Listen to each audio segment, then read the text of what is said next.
This is the most famous beach in Cape Town, just about 10 minutes drive from the city centre. Don't get overly excited about swimming, it can be about 5 degrees in summer. Welcome to Clifton Beach.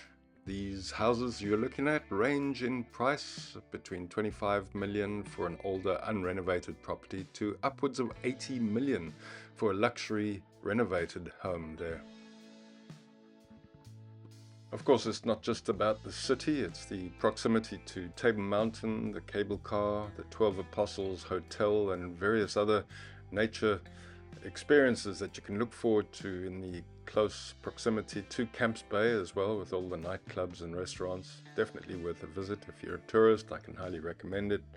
There are local tour guides that you can make use of. I am one of them.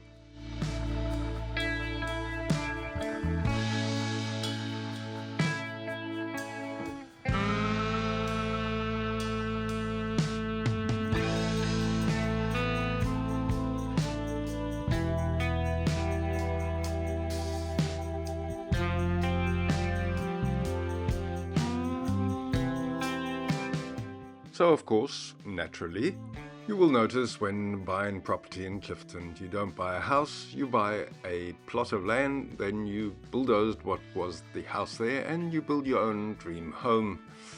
As the saying goes, you only live once. Besides Clifton's natural beauty and luxurious living, its strongest draw card has got to be the fact that it's sheltered from the mountains, from the wind, and the glorious sunsets as well are well worth enjoying at the end of a busy day touring the peninsula.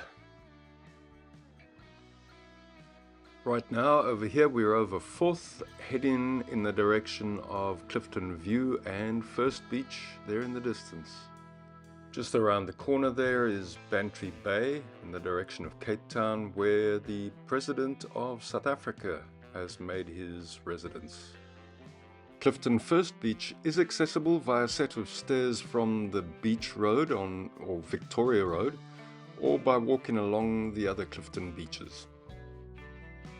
Parking, of course, is always an issue, especially on lovely summer's days, so best to walk or get an Uber.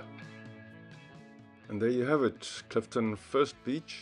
It's about a 5-minute walk from the 4th beach, the more popular one, because it's more accessible from the parking and road area. For those with mobility issues, please be mindful of the stairs.